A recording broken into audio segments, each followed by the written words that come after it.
lah. Okey. Jadi Allah Ta'ala saja mengetahui isi batin hati seseorang. Kita tidak berjaya tidak boleh menyelami, mengetahui secara hakikat apakah yang sebenarnya niat seseorang tersebut. Maka sabat walakum maka sabtu, bagi mereka itu balasan yang Allah Ta'ala akan balas, dan bagi kamu balasan yang Allah Ta'ala akan balas berdasarkan amalan kamu. Wala tus'aluna amma kanu ya'malun, tidak akan ditanya apa yang orang yang buat. Maka di sini kedua-dua pihak, sama ada balik Sofiuddin atau Sofi Ilyas, hendaklah jangan dia nasihat secara pribadi saya, janganlah dia menunjukkan sesuatu yang contoh yang tidak baik lah. Maksudnya kalau dia tidak mahu berubah lagi secara tidak ada alasan, janggut saya tak ada janggut, bukan masalah janggut saya cukup janggut saya, tak ada masalah apa bang. Untuk jadi laki-laki ni bukan mesti janggut, tetapi kekuatan jiwa tu, kekuatan jiwa untuk berubah, untuk berhijrah tu mesti kena ada. Ia bukan alasan janggut saya tak tumbuh, orang kata, orang kutuk, itu bukan alasan. Lalu jangan, tak perlu kita updatekan di Facebook kita bahawasanya kita ni begini-begini. Yang penting kita kenal diri kita siapa, dan kita memang ada azam benar-benar untuk berubah. Dan tak perlu kita kata saya akan kembali kepada pondan, kembali kepada maknya. Dan tak perlu untuk kita mengatakan saya tak akan berhijrah dan tak akan kembali kepada pondan, kerana kita ini berada di dalam qubdahnya Allah Subhanahu Wa Taala, di dalam genggaman Allah Subhanahu. Sentiasa Allah Ta'ala akan boleh bolak-balik bila-bila masa sahaja hati kita. Sebab itulah kita disyurkan dan disayugiakan, disunat, dan bukan sunat hanya, bahkan wajib kita berdoa sebagai manusia, sebagai hamba, dengan doa Allah, Allahumma ya Rabb, Allahumma ya Rabbi muqallibal qulub, ya muqallibal qulub, hei Tuhan yang membolak-balikkan, balikkan hati, sabit qalbi, tetapkan, kejakkan hatiku ini, ala dini, di atas agama engkau, wa ala ta'atik, dan di atas ketaatan kepada engkau. Karena walaupun kita kata aku tidak akan jadi raspondan, aku tidak akan buat dah maksiat itu, aku tidak akan, sampai masa Allah Ta'ala nak jatuhkan kita, Allah juga dengan sekira-kira hakikat lah. Tetapi kita tidak boleh cakap lah Allah yang buat benda yang buruk.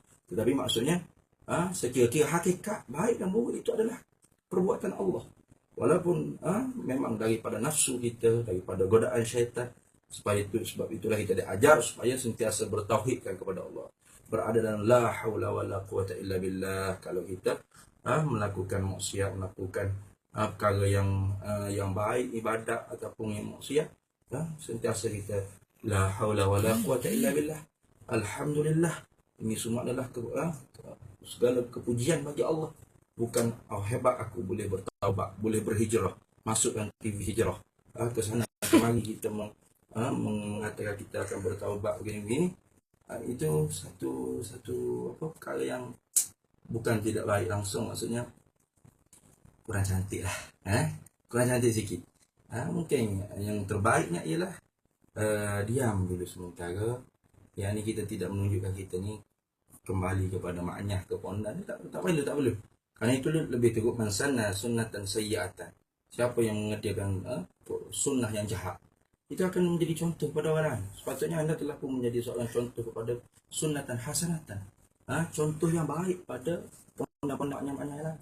Kalau begitu caranya kita mengatakan kita akan kembali kepada maknyah balik, kita akan itu maknanya kita nak menunjukkan kita ni jadi contoh yang tidak baik. Cukup kalau kita iman yang lemah, kita tak perlu bagi tahu kita akan kembali kepada pondan balik, maknyah balik.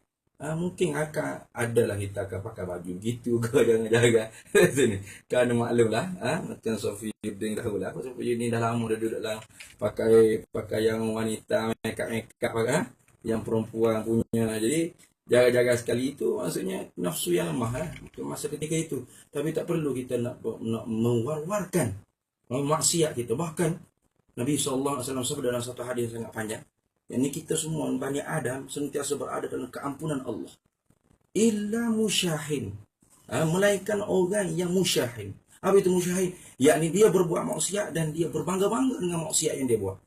Yakni dia mencerita, aku akan kembali pada itu, aku telah minum arak, aku telah berzina, aku. Yang sepatutnya ditutup maksiat yang kita buat, dilindung. Karena orang yang tidak malu pada manusia, tidak akan malu pada Allah. Itu kaedah dia lah.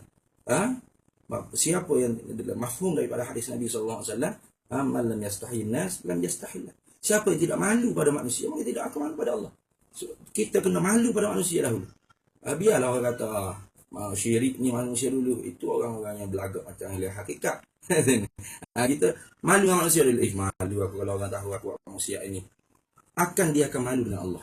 Kalau orang tak malu dengan manusia, dia bangga-bangga. Saya buat maksiat ni, saya berbangga saya dapat kembali kepada maknya kembali, ataupun minum arak kembali, berzina kembali. Maka orang ini tidak malu dengan Allah. Dan orang yang musyahin, orang yang zahirkan maksiat dia itu, sangat susah Allah nak ampunkan dosa. Jadi kerana apa? Kerana kebanggaan hatinya dalam mengerjakan maksiat. Maka jangan berbangga dengan maksiat. Bahkan kalau kita buat maksiat, memang kita akan buat semua. Saya buat maksiat dan semua para penonton selain dia Anbiya dan mursalin, nabi-nabi saja yang tidak buat maksiat. Kita semua buat maksiat. Bila kita berbuat maksiat, maka itu adalah rahasia kita dengan Allah. Istighfar, taubat dengan Allah cukup. Tak perlu kita nak wawarkan kepada orang lain supaya senang untuk Allah Ta'ala ampunkan kesalahan kita, dan Allah Ta'ala nak membimbing, melorongkan kita ke arah jalan orang yang berhijrah benar-benar untuk sampai kepada Allah Subhanahu Wa Ta'ala. Dan itulah sahaja orang panggil sebagai perkongsian kepada saudara Sofiuddin Sofi Ilyas. Saya yang Sofi Ikan. Dan kepada para penonton, para pengkomen, ingatlah, jaga tangan, jaga lidah. Karena lidah kamu itu singa kamu. Tangan kamu itu harimau kamu. Ini kalau kita mencaci memaki itu tidak ada manfaat, tidak ada manfaat.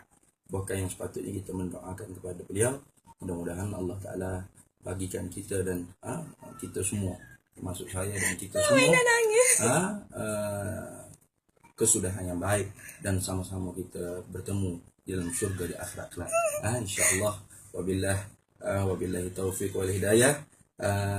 Wallahu a'lam bimuradihi, yu'til hikmata man yasha' wa man yu'tal hikmata faqad utiya khairan katsira wa ma yadhakkaru illa ulul albab. Assalamualaikum warahmatullahi wabarakatuh.